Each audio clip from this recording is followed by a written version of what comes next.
Bem-vindos a mais um podcast Construindo Saúde. Eu sou Cristina Milagre, cardiologista e médica do esporte. Hoje o nosso assunto é sobre disfunção erétil.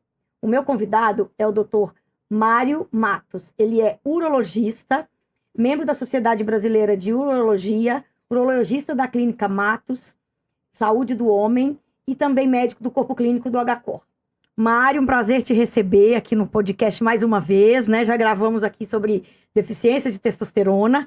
E hoje, pessoal, né, o Dr. Mário trouxe algumas próteses penianas, mostrando aí a evolução da medicina, né, das empresas, gerando esses dispositivos que ajudam a restaurar a saúde sexual do homem. Que esse assunto é muito delicado, né, Mário? Mexe muito com o emocional dos homens, e a gente sabe que doenças crônicas vão levar a problemas de disfunção erétil, né? Obrigado, Cris, mais uma vez pelo convite. Muito legal conversar com você e com quem nos acompanha. Disfunção erétil é um baita de um problema, né? Especialmente pelo que você comentou, pelo fato de afetar muito as questões de ordem emocional e muito da autoestima do homem, né? E isso acaba, querendo ou não, também impactando no relacionamento, né? Claro. Então é algo, acho que extremamente importante. Acho que quem nos acompanhar vai aprender bastante. Exatamente. E aí, para a gente começar, Mário, qual é a definição de disfunção erétil? Para o público entender como que funciona essa patologia. Porque é uma doença, né? É uma disfunção de um órgão vital para a vida, para bem-estar físico e mental, né? A gente diz que a disfunção sexual erétil é aquela incapacidade permanente de se conseguir uma ereção de boa qualidade para a relação sexual, né? E faz parte da definição também a frequência, né? Essas queixas do paciente ou essas falhas devem acontecer em mais de pelo menos metade das tentativas. Então, é importante a gente caracterizar isso direitinho, porque aquelas falhas que podem acontecer de modo ocasional, elas não caracterizam o homem como portador desse tipo de problema. Então, é a dificuldade permanente da gente conseguir uma ereção de boa qualidade, e isso deve acontecer na maioria das vezes. Porque sabemos que tem uma questão psicológica também de ansiedade, de estresse, que pode levar a uma situação momentânea, né? Exato. Então, existe um mecanismo orgânico, né, por trás da ereção, mas todo o comando ele vem do sistema nervoso, né, das questões de ordem central e, mais do que isso, né, sofrem então interferência de tudo aquilo que acomete o homem no seu dia a dia. Então, é de se entender que, eventualmente, em determinado contexto, em determinado momento, do ponto de vista emocional, as coisas não estejam acontecendo de maneira adequada. Então, é aquele homem que está num momento de muito estresse, de muito cansaço, de muita preocupação. Então, vez em quando ali, o desempenho ficar um pouco aquém do que é o esperado, pode acontecer. E como eu mencionei, é importantíssimo que o problema seja recorrente para a gente, então, rotular o paciente como portador de uma disfunção erétil, que aí sim mereça investigação e tratamento posterior. Quando a gente pensa em algumas causas, a gente sabe que doenças crônicas, como diabetes, hipertensão, são doenças que podem evoluir com esse problema.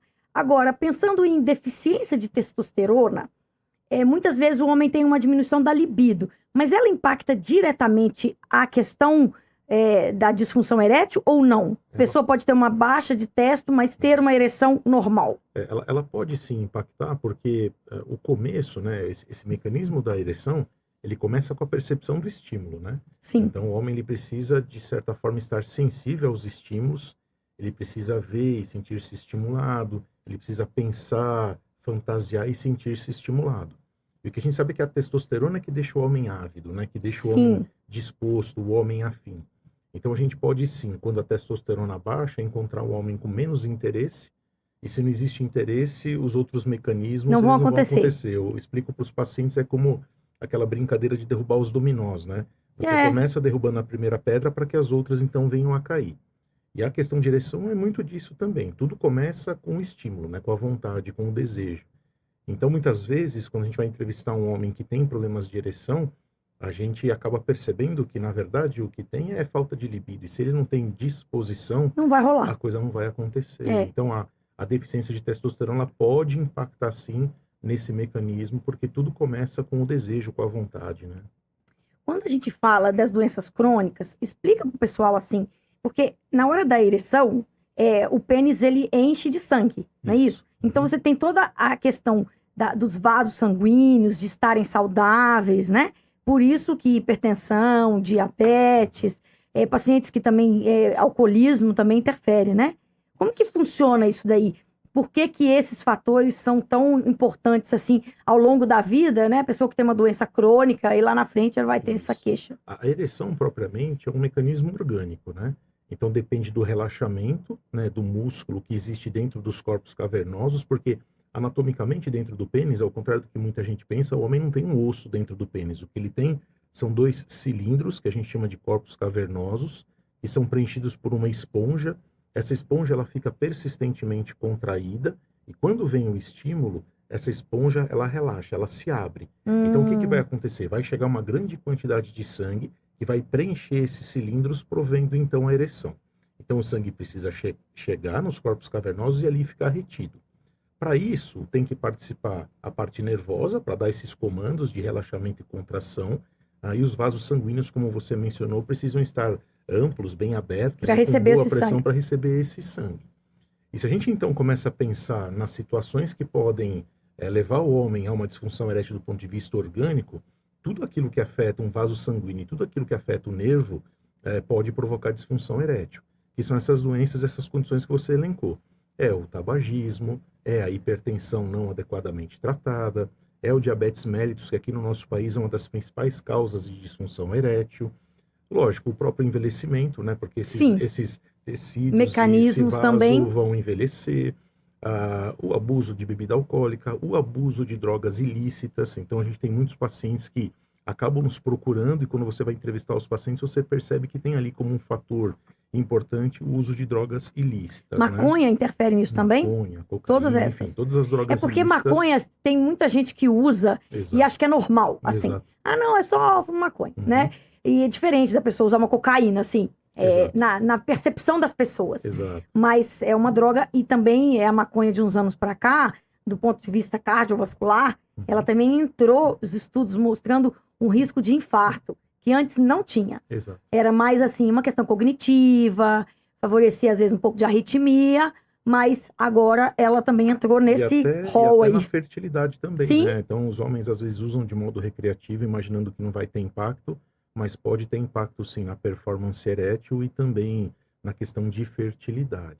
Então, acho que para a gente entender quais são os fatores de risco para disfunção erétil, eu converso muito com os pacientes em consultório sobre isso, basta a gente fazer uma relação com a cardiologia. Eu brinco com os pacientes, eu falo, olha, se você sair do consultório aqui do urologista e for passar no consultório da Cris, você vai ver que o discurso vai ser muito parecido. parecido, é. Por quê? Hipertensão, diabetes, tabagismo são fatores de risco para a doença coronariana, são fatores de risco no lado urológico para a disfunção erétil. Se ele for passar num cirurgião vascular, são fatores de risco para os problemas vasculares. Exatamente, Se for passar num consultório de um neurologista, são os fatores de risco para a doença cerebrovascular, né? Aumenta a é. chance de derrame. Enfim, tudo aquilo que agride nervo e vaso sanguíneo pode também afetar a qualidade da ereção do homem. Pois é, a gente fala, né, que o açúcar, por exemplo, ele danifica os vasos, né? Então a gente falou aqui, gente, em vários podcasts, sempre tem a questão do estilo de vida, independente de qual seja o assunto. Exato. Isso é muito frequente. O Antônio veio aqui, a gente falou sobre pedra nos rins, estilo de vida, a questão cardiológica, a parte neurológica, tudo não tem, né? Os cânceres, tudo tem a ver com o estilo de vida.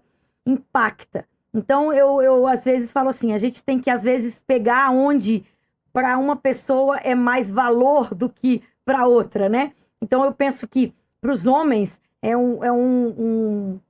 uma forma de a gente convencê-los, naquele que está muito rebelde com o tratamento, abordar essa possibilidade, porque isso é uma possibilidade que assusta. Exato. Igual a pessoa saber que pode ter que fazer hemodiálise, ela fala, não, pelo amor de Deus. Então, tem coisas que são mais chocantes, né, para o paciente, de pensar em ter um dia, né? Então, isso também é uma coisa que a gente pode falar mais, porque eu acho que às vezes a gente fala pouco sobre isso, sabe, Mário? Exato. E a gente toca muito na questão de qualidade de vida. Então, a vida sexual para o homem, ela é, de certa forma, relevante.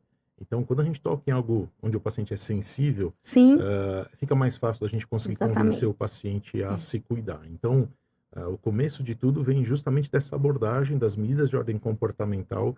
Quando a gente está fazendo o diagnóstico, a entrevista é muito importante. Então, entender o estilo de vida, conversar com o paciente, avaliar se ele tem comorbidades, né, doenças associadas, como que ele trata, como que ele cuida dessas doenças, porque não basta saber que tem diabetes, tem que saber e tratar adequadamente o seu diabetes. Exatamente. E mostrar para ele essa relevância. E mais do que isso, eu acho que extrapolar um pouco a questão sexual, né? Lembrar e estimular o paciente, por exemplo, a procurar por um cardiologista, porque às vezes a primeira manifestação de um problema vascular, É a que é disfunção erétil. sistêmico, é a disfunção erétil, e não é infrequente de quando a gente encaminha os pacientes para o cardiologista, eles têm o diagnóstico de um problema coronariano que está também já numa fase importante. Então, fazer o paciente ter essa sensibilidade, essa preocupação é extremamente importante. Porque assim, quando a gente fala aterosclerose, pessoal, é a doença das artérias. Então, se você tem aterosclerose, você pode ter em qualquer artéria do corpo. Então, na minha área, por exemplo, você faz um Doppler de carótidas e tem placa na carótida, você pode ter placa na artéria do coração, na artéria da perna, na artéria da região peniana, na artéria de qualquer artéria do corpo, né? Então, você detecta a doença que acontece com o envelhecimento e com diversas doenças, né? E muitas vezes o paciente com os médicos, tipo, com o cardiologista, ou como eu sou mulher, às vezes eles têm um receio, uma vergonha de falar, a não ser os pacientes que já são há muito tempo pacientes, fala, doutora, mas eles sempre começam assim, queria falar uma coisa que eu fico meio sem jeito, mas eu tenho que falar para a senhora. Eu não, fale. Então, muitas vezes a gente fala, olha, tem que procurar o urologista, porque é o que você falou, tem que separar se foi uma coisa momentânea, se está persistindo. Existem os medicamentos, né, Mário, que nós vamos falar agora, que podem ajudar nesse contexto. E agora, de uns anos para cá, depois a gente vai entrar aí nas próteses, que eu acho que naquele paciente que não tem mais como resolver essa questão com medicamento, é uma ótima estratégia que você vai mostrar e contar histórias que mudaram a vida das pessoas, né? Dos homens, dos relacionamentos, né? Dos casamentos, enfim, das relações amorosas, né? Que são fundamentais na nossa vida. Exato, né? exato, é importantíssimo. Então, quando a gente fala de medicamento, então, o que a gente tem de medicamento hoje? Porque tudo começou com o Viagra, né? Isso. O remedinho azul, lá em 1900 e nem lembro quando foi. Exato. Do ponto de vista de tratamento, acho que foi uma grande revolução, né? Até o surgimento dessas medicações, e o Viagra, no caso, o princípio é a sildenafila, até aparecer a gente tinha o trabalho de equilíbrio das questões de ordem emocional, que a gente hoje continua dando bastante valor. Sim. Então é importantíssimo entender quando o paciente tem algum tipo de desequilíbrio do ponto de vista emocional, trazer um terapeuta sexual para trabalhar com a gente. E essas medidas de identificação e de tratamento dessas condições outras de saúde. Então, a gente continua preocupado com a questão emocional e a gente continua extremamente preocupado em identificar, controlar e tratar essas condições de saúde que a gente conversou. Cessar o tabagismo, cuidar do diabetes, cuidar da hipertensão, mas muitas vezes não é o suficiente. Então, o primeiro degrau é equilibrar o paciente do ponto de vista emocional e tratar suas condições de saúde. Sim. Quando isso resolve o problema, maravilha, paramos por aí, vida que segue. Agora, quando, mesmo agindo dessa forma, as coisas não se encaminham do jeito que a gente espera, as medicações começam a ser indicadas. Certo. Tudo começou com o Viagra, né, com a sildenafila. Outras moléculas vieram. A gente tem a tadalafila, o nome comercial mais comum é o Cialis. Sim. A gente tem a vardenafila, que o nome comercial é o Levitra. E esse é o leque das medicações que a gente tem hoje para poder utilizar. Essas medicações, elas podem ser utilizadas sob demanda, ou seja, o paciente só vai tomar a medicação algum tempo antes da relação sexual. Então, se ele for ter uma relação na semana, ele vai tomar o comprimido uma vez na semana, imediatamente antes da relação.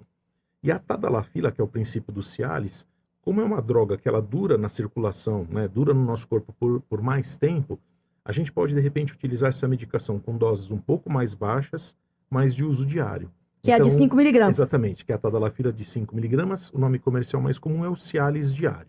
Por que não existe um Viagra diário? Por que não existe um Levitra diário? Porque essas moléculas, elas duram menos tempo na corrente sanguínea. Então, a única droga que nos permite fazer um tratamento diário com doses mais baixas é a tadalafila por conta disso. Até para ficar uma coisa mais natural, né? Exato. Porque assim, se você tem que tomar um remédio um pouquinho antes da relação, já começa um negócio meio assim, tem que organizar para acontecer. E aí a pessoa, o emocional também acaba ficando melhor, porque ele já tá tomando remédio, ele diz assim, a vida segue. Porque toda vez que o paciente toma um remédio, ele lembra que ele tem um problema. Então, toda vez que a pessoa toma um remédio para hipertensão, ele lembra que ele tem hipertensão. Disfunção erétil da mesma forma. E aí você precisa ter o que a gente conversa com os pacientes, que é a questão da previsibilidade. Tem casais que sabem quando as transas vão acontecer. Ô, doutor, não acontece nada durante a semana, porque a semana é corrida, as coisas acontecem no final de semana, ou então eu trabalho em outra cidade, as coisas só acontecem Sim. quando eu volto para casa nos finais de semana. Então, para esses casais que têm essa questão da previsibilidade, ok. O legal de usar a medicação diariamente, né, em doses mais baixas, é que a gente não fica preso a essa questão da previsibilidade. É. De repente, se Na as hora que coisas acontecer, começam a aconteceu. acontecer, o paciente já está pronto e vira, vamos dizer assim, uma medicação de uso mais regular, não é aquela coisa de toda hora tocar no subconsciente que ele tem um problema. É, Então, porque fica remetendo, fica exato, lembrando, né? exato. Agora sim, a gente trabalha com doses mais baixas. Então, geralmente, a tadalafila de 5 miligramas ela vai funcionar melhor para aqueles homens que não têm uma disfunção erétil tão severa. Então, isso também é fato. Talvez a medicação não seja tão eficiente como uma dose cheia de 20 miligramas de tadalafila que o homem toma sob demanda antes da relação. Então, são as estratégias que a gente tem. É claro que a gente precisa customizar, individualizar a indicação de cada uma dessas medicações, avaliar as Entender a condições de rotina, né? saúde do paciente, o tipo de medicação que ele toma, a condição cardiológica, até para saber se existe ou não alguma contraindicação.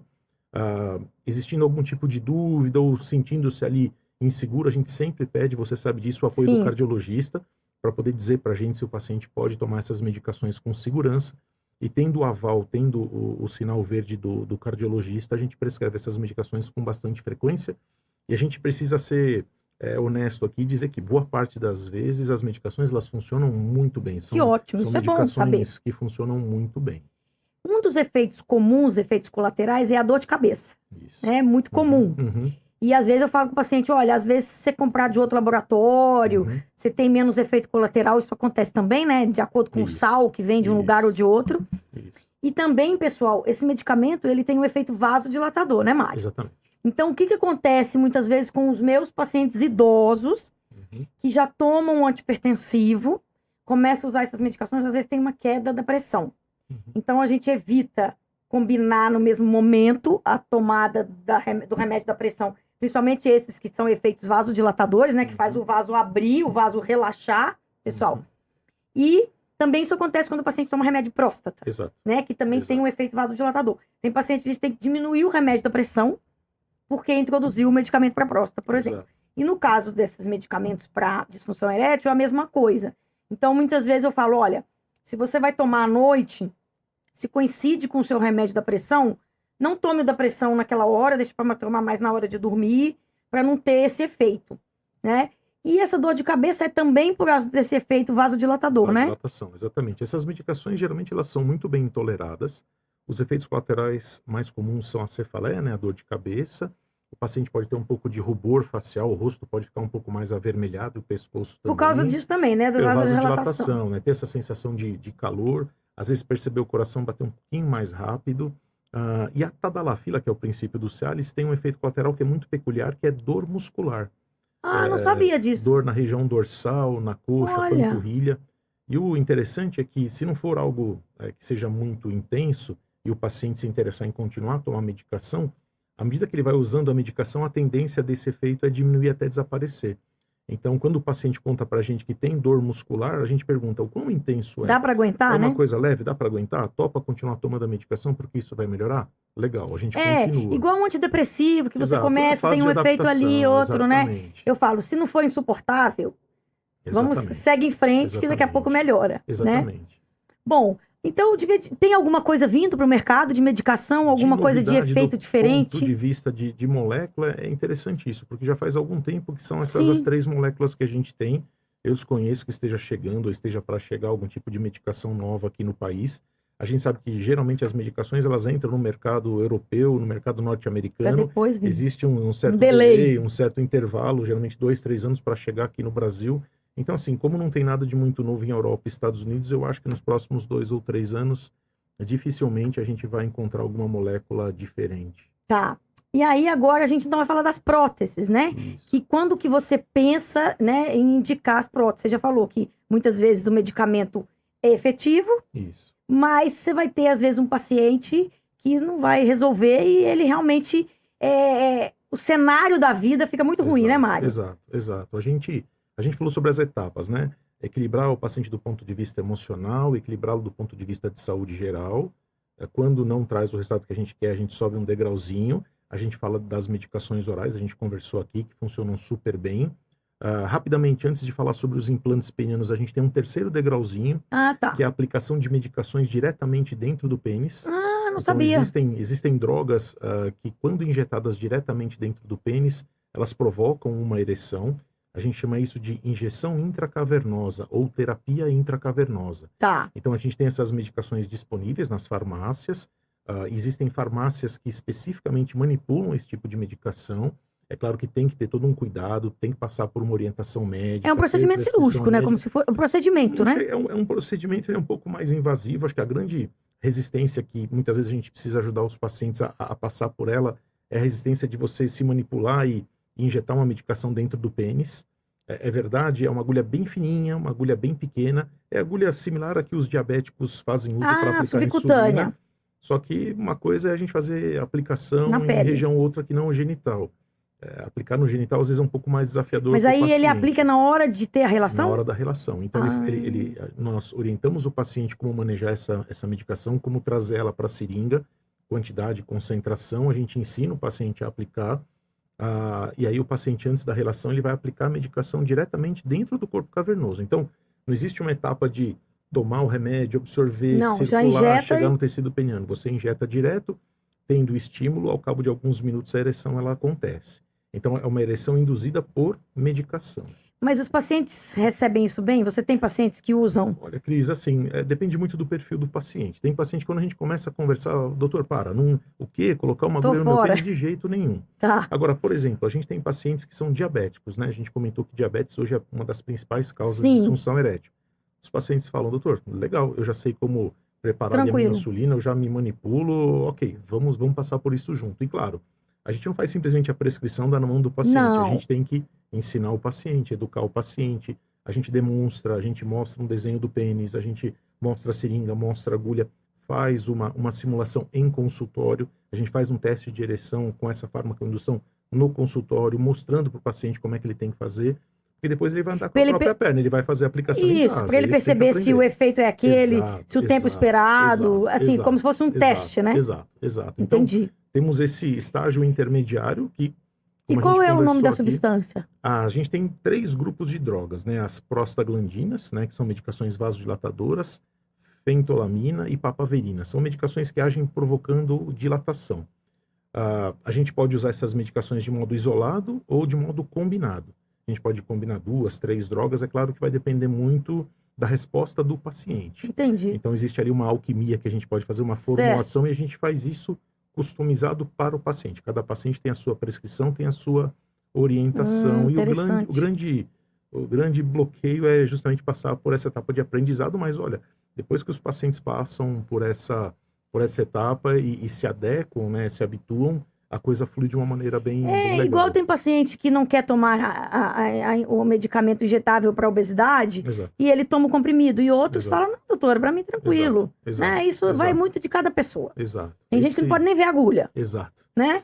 Aí pensar que tomou uma agulha no pênis, assim, Exato. tipo, uma Tem paciente sensibilidade que fala, muito doutor, eu não grande. consigo tirar sangue. Eu vou tirar sangue, tem que tirar sangue deitado, senão eu fico pálido e desmaio no Desmaio, laboratório, imagina. Então, não tem condição, né? a gente tem que sentir um pouco do paciente Sim. e naturalmente respeitar essa questão até de preferência. Entendi. E aí sim, finalmente, deixamos o paciente no seu melhor do ponto de vista físico, equilibramos o paciente do ponto de vista emocional, fizemos a tentativa de medicação oral, oferecemos medicação injetável. Quando a gente passa por essas etapas e infelizmente o paciente deixa de responder ou não responde do jeito que a gente gostaria, aí a gente pensa em alguma forma mais invasiva, mas mais definitiva de tratar essa disfunção erétil. E aí entram os implantes penianos, né?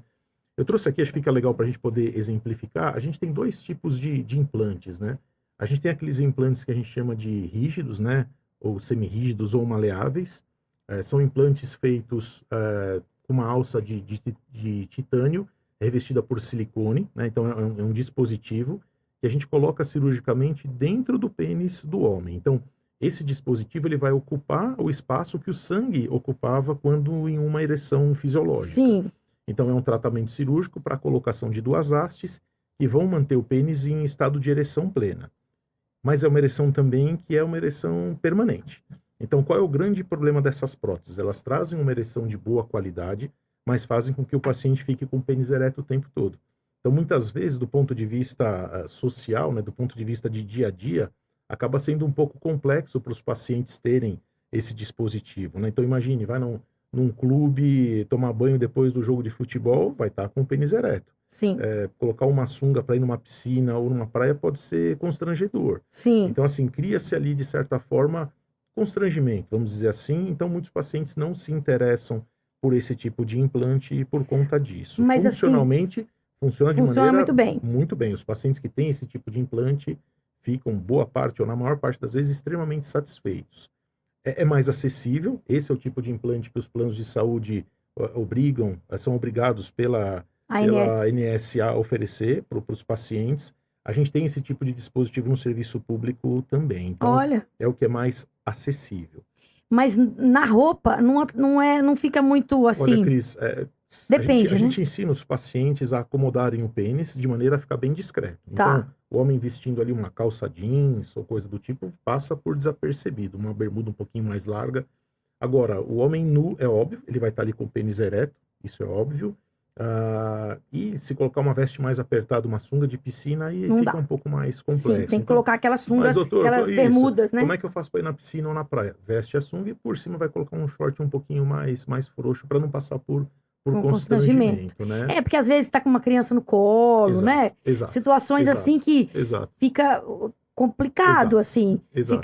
A pessoa fica sem jeito, às vezes alguém vê e tem uma ideia completamente Exato. equivocada do que tá Ou acontecendo, como né? eu comentei contigo, do ponto de vista social, né? Então, de repente, depois de um jogo de futebol, você partilhar ali um vestiário, às vezes você tá com pessoas ali que sabem, né? Homem às vezes não liga muito para isso, É, conta, mas de repente se você estiver num ambiente onde as pessoas não o conhecem, você pode passar por constrangimento, né? Então é mais sim. por a questão do constrangimento mesmo, Bom né? saber que essas são cobertas pelo plano de saúde. Exato. E mesmo que a pessoa não tenha um plano de saúde, também não é um custo muito alto, né, Isso, é bem Mário? mais acessível. Então, Tá. é acessível sim.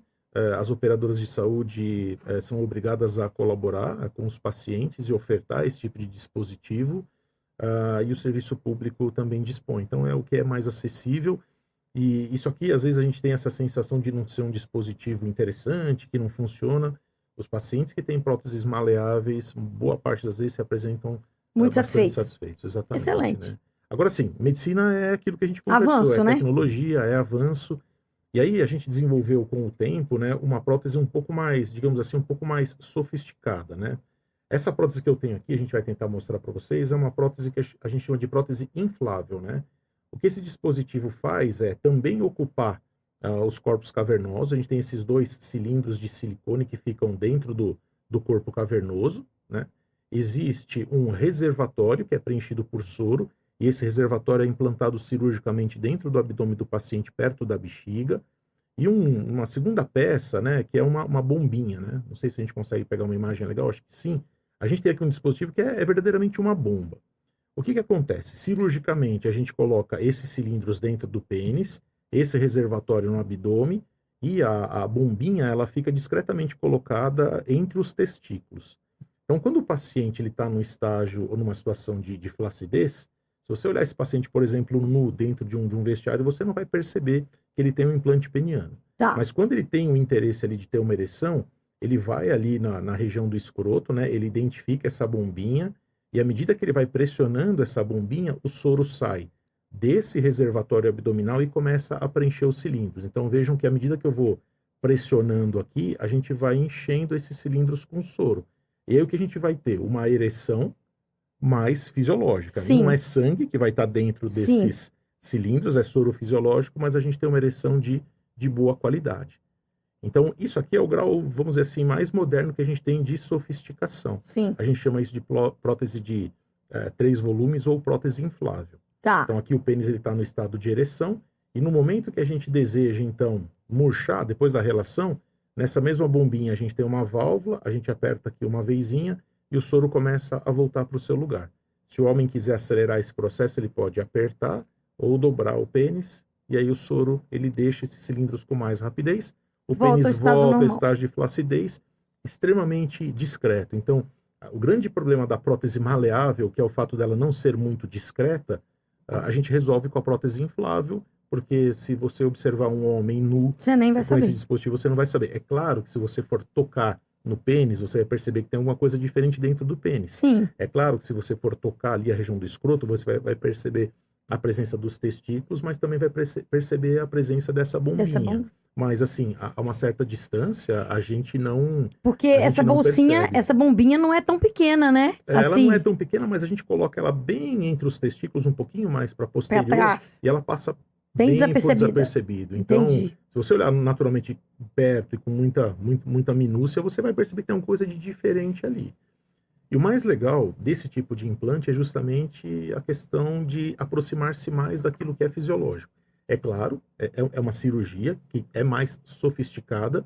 A gente tem que entrar na região pélvica para colocar esse dispositivo, manipular o pênis para fazer a colocação dos cilindros dentro do pênis E e ainda no manipular a testículo. região do escroto ali para fazer a colocação. É uma cirurgia um pouquinho mais demorada, é um pouquinho mais sofisticada. E o pós-operatório é ruim? Não, o Não. pós-operatório é bem tranquilo. O pós-operatório, medicação analgésica, medicação anti-inflamatória, um certo repouso por alguns dias.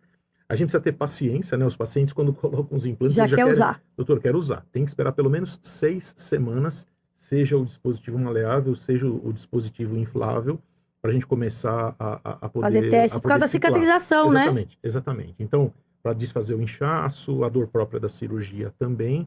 Agora temos nem tudo são maravilhas, né? O grande problema aqui é a questão de acesso, a questão de custo, né? As operadoras não são obrigadas a oferecer esse tipo de dispositivo. Alguns produtos de alguns bons planos de saúde, sim, oferecem esse dispositivo mais sofisticado. E a grande barreira é a questão de custo, né? Não é um Quanto custa uma dispositivo. prótese dessa, em média? São próteses importadas, né? Os fabricantes, os poucos fabricantes, né? A gente tem poucas empresas que se dedicam a fazer esse tipo de dispositivo. São empresas, as duas principais norte-americanas, e a gente tem empresas europeias também. Então o preço vai variar de acordo com o Com câmbio dólar e de com euro euro. e com dólar. Hoje a gente está tendo esse bate-papo aqui em meados de 2025, com a cotação do dólar que a gente tem hoje. No alto. A gente vai tentar não assustar as pessoas, mas algo em torno de 70 mil reais. É um valor extremamente alto, é praticamente o valor de um carro, De né? um carro. Então, Sim. esse é o grande entrave, eu acho, é o grande problema para a gente poder disseminar um pouco mais o uso desse dispositivo. A Sociedade Brasileira de Urologia tem batalhado junto às agências reguladoras e às operadoras de saúde para que isso aqui entre no rol da ANS. Mas é difícil, né? Mas Sim. é uma luta que a gente já vem tendo há algum tempo. Até porque como tem um outro dispositivo mais em Exato, conta, exato. eles vão Pronto, ficar atrás disso, né? É a justificativa que muitas vezes os planos têm, né? Mas a popularização e o acesso dependem muito dessa questão de custo, né? E E se a pessoa, infelizmente é um custo alto. e se a pessoa for pagar aquela lá, é quanto? Algo em torno, lógico que depende de cada fabricante, algo em torno de 5 mil a 7 mil reais. Sim. Ainda não é um valor tão barato, não é muito palatável, vamos dizer Sim, assim. para todo Mas mundo se a é. gente for comparar, e mais do que isso, eu volto a insistir, sistema Efetiva. público, gratuito, operadoras de saúde oferecendo para os pacientes. O plano de saúde tem por obrigação, quando indicado, oferecer esse tipo de dispositivo para os pacientes. E aqui a gente está falando da última linha, né, Cris? Acho Sim. que agora o que está acontecendo é sofisticação, né? Então, agora é melhorar aquilo que a gente Que já já tem. entende? Sim. Que essa é a Melhorar o essência, né? material, melhorar Sim. o mecanismo hidráulico, as válvulas, e muito interessante, né? Às vezes o paciente tem um pouco mais de dificuldade é em mexer aqui na bombinha, né? Isso às vezes no consultório que dá um pouco mais de trabalho para o paciente Se adaptar. compreender. Aí eles fizeram ela mais texturizada para a gente poder sentir melhor a bombinha, o botãozinho para o desinflar também é um pouco texturizado, e agora a tecnologia nos permite isso. As próteses que estão em processo aí de evolução, a ideia é fazer com que isso aqui seja algo comandado à distância. Então, de repente, não ter mais a bombinha e você comanda pelo seu relógio ou pelo seu Nossa, olha celular só. o acionamento coisa, hein? e o desacionamento desse dispositivo, né? Então, assim, como tudo, né? Medicina também se Vai aproveita evoluindo. dessa tecnologia. Sim, igual você pega lá os Exato. estentes, vão melhorando. Exato. Tudo vai melhorando o que já tem. Exato. Antes Exato. era o balão, depois o estente Exato. revestido com droga, Exato. né? E acho que assim, a grande mensagem, acho que a gente conseguiu percorrer pelo tema. Nossa, sim. Formas de tratamento a gente tem inúmeras, é claro que a gente precisa customizar. Cada paciente merece um determinado tipo de enfoque, um determinado tipo de intervenção. Tem pacientes que felizmente se resolvem, por exemplo, com terapia, aqueles onde tem Sim. o componente emocional predominando. Tem pacientes que só de melhorar o estilo de vida, né, com emagrecimento, a atividade física, Controlar o diabetes, controle de pressão, diabetes, se afastar de abuso de drogas, diminuir o álcool. diminuir o álcool, parar de fumar. Muitas vezes o paciente ele entra num rol de normalidade extremamente aceitável, mas é verdade, às vezes a gente precisa de medicação, vez em outra a gente tem que conversar sobre injeções que a gente acaba aplicando diretamente dentro do pênis, e finalmente, ainda bem, numa menor parte das vezes, a gente acaba tendo que recorrer a esses dispositivos. Então, para todo tipo de situação, a gente tem uma solução. Tem uma solução. A gente não conversou aqui, mas o tratamento do câncer de próstata, né? A cirurgia do câncer sim, de próstata. Verdade, bem lembrado. Muitas vezes leva, a gente não comentou sobre isso como uma causa, mas é uma causa importante de alteração na performance. E a gente pode melhorar com medicações orais, ou passar por injeções, ou até implantes penianos, ou seja, seja lá qual for a situação, de alguma maneira a gente consegue resolver. Claro que a gente sempre trabalha para resolver da maneira mais simples possível. Não tem nada mais simples do que resolver o seu problema de ereção tomando um comprimido. Sim. Mas se a gente precisar sofisticar e chegar a esses dispositivos, por que não, né? Lembrando aquilo que a gente conversou no começo, né? A vida sexual ela é importante para o homem. A gente fala para o homem, mas na verdade para o casal, Pro né? casal, O impacto é sim, para o casal. claro. E conseguir ajudar os pacientes a terem de volta a sua vida sexual é bastante gratificante. Porque essa questão do câncer de próstata, hoje a cirurgia robótica minimizou muito também, Exato, né? Essas complicações de disfunção erétil. Mas não tornou zero, né? Não tornou zero. zero. E o paciente não quer ser estatística. Exato, E quando o paciente tem um câncer de próstata, ele fica arrasado pelo câncer de próstata, mas ele fica arrasado com a possibilidade de ter disfunção erétil lá na frente. Exato. Porque é como se fosse uma roleta russa. Exato. Ele fala, será que eu vou ser estatística? Será que eu não vou? E no começo fica, quando vem o diagnóstico, o foco é livrar do câncer. Eu quero estar livre da doença.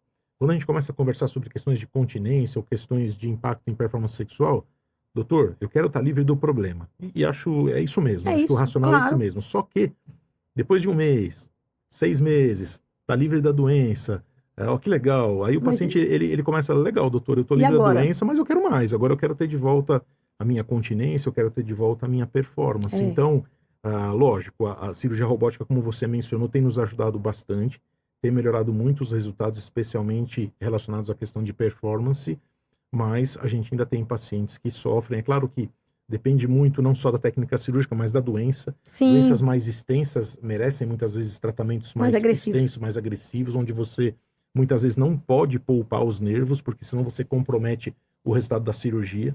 Aí o próprio paciente também, né? Claro que se o paciente ele tem, antes de uma intervenção cirúrgica da próstata, uma boa performance sexual, é de se esperar que ele tenha melhores resultados. Agora, aquele paciente que já tem uma disfunção sexual erétil, ainda por cima vem a sofrer uma cirurgia, talvez seja mais difícil de conseguir manter uma boa performance. E que bom que a gente está em 2025 podendo desfrutar de todas essas formas de tratamento.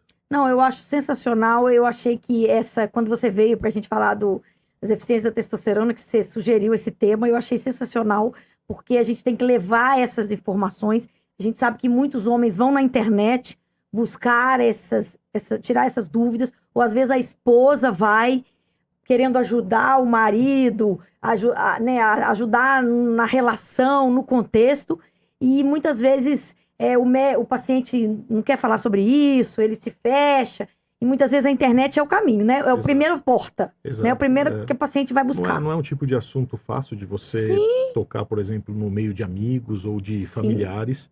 Muitas vezes o paciente ele acaba sofrendo e sofre sozinho, né? Sofre em silêncio.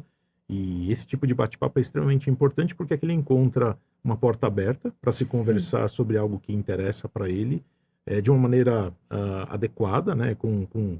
Baseado em evidência científica, em experiência médica. Então, é uma boa fonte de informação e que, quem sabe, pode aí estimular os pacientes a procurarem por ajuda. Procurarem mais, procurar exatamente. Diretamente pelo seu urologista, ou então usar do seu cardiologista, do seu geriatra, do seu clínico geral, para ter essa primeira conversa e depois ter o adequado encaminhamento.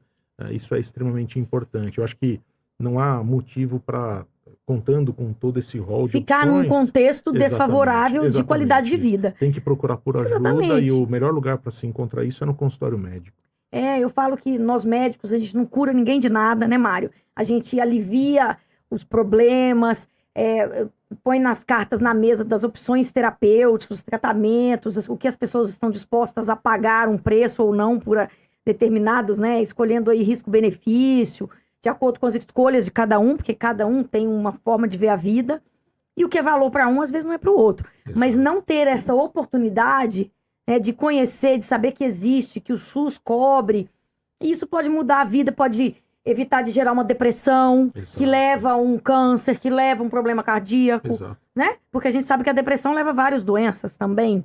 Então é fundamental. E o paciente, ele sofre, a parceira sofre, ou o parceiro Claro. sofre, e aí ele começa a ter afetada a sua vida, né, profissional. Sim, Ele não começa, ele vai deixar de performar bem no trabalho, nas atividades esportivas. porque isso gera um empoderamento no homem, né? O homem se sente empoderado. Exatamente, Né? isso é importante. Isso é Quando ele importante. tem uma disfunção erétil, ele perde esse empoderamento. Exato. Parece que coloca ele em xeque-mate, Exato. né? Exato. Então é um tabu. Então Exato. a gente tá aqui, gente, para isso. Então acho que foi muito boa a nossa conversa. Agradeço muito a sua disponibilidade de trazer os dispositivos para mostrar para as pessoas. Acho que vai ser muito válido. Acho que vão ter muitas perguntas lá na hora que o Legal, podcast estiver no ar, para a gente poder responder, né, Mário? Boa. Muito obrigada pela sua presença mais uma vez. Espero que você volte outras, porque é assunto que não falta, né, A Mário? gente precisa agora encontrar um novo tema e que seja um tema de interesse para a gente bater papo. É muito legal estar com você, Cris. Obrigado mais uma vez pelo convite e obrigado por quem nos acompanhou até agora também. Muito É isso obrigado. aí. Obrigada mesmo. Obrigado. Até a próxima. Até. Pessoal, então, até o próximo podcast.